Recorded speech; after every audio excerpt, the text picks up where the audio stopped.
Kate and I would like to wish everyone in Gibraltar a very happy Christmas. We'd also like to thank you for the warmth of your welcome since our arrival and for the kindness that we've received in the 6 months we've been here. Almost every conversation that I've had starts with being asked how we're finding Gibraltar. And my answer is Gibraltar is very well run, with an effective public sector and dynamic businesses in the private sector, as well as an extremely generous third sector of charitable services. There is a diversity amongst the people that is bridged by tolerance.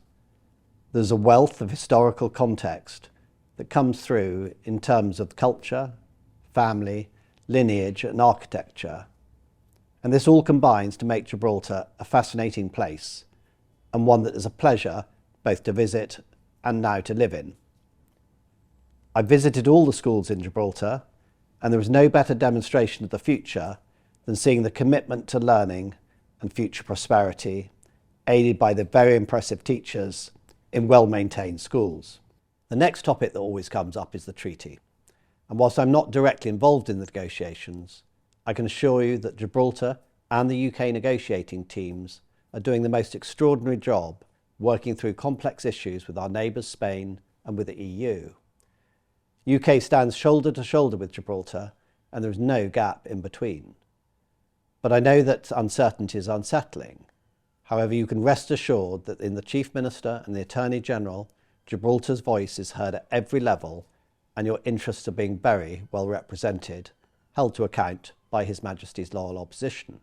I take my constitutional responsibilities very seriously, and that starts with the defence of Gibraltar by His Majesty's Armed Forces. I'd like to pay tribute to all the men and women in the Royal Navy, the Royal Marines, the Royal Gibraltar Regiment and the Royal Air Force, supported by the Royal Fleet Auxiliary, the Gibraltar Defence Police and the Ministry of Defence civil servants.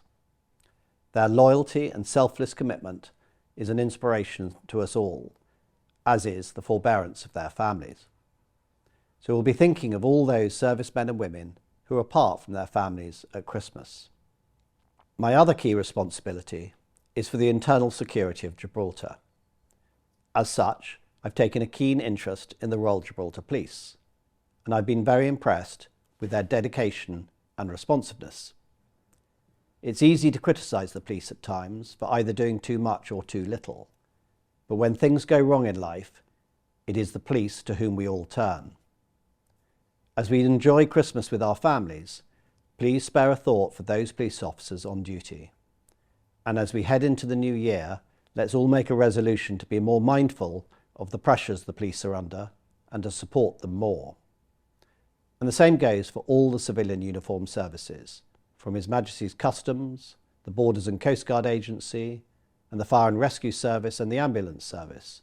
They all do an outstanding job, and we owe them a great debt of gratitude. In closing, Kate and I will be spending Christmas here in Gibraltar with our children, Amelia, who's 25, and Alexander, who's 23, who both work in London.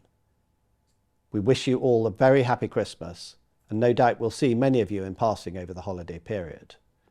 We can then all look forward to the new year, and then a happy and prosperous 2025. Thank you.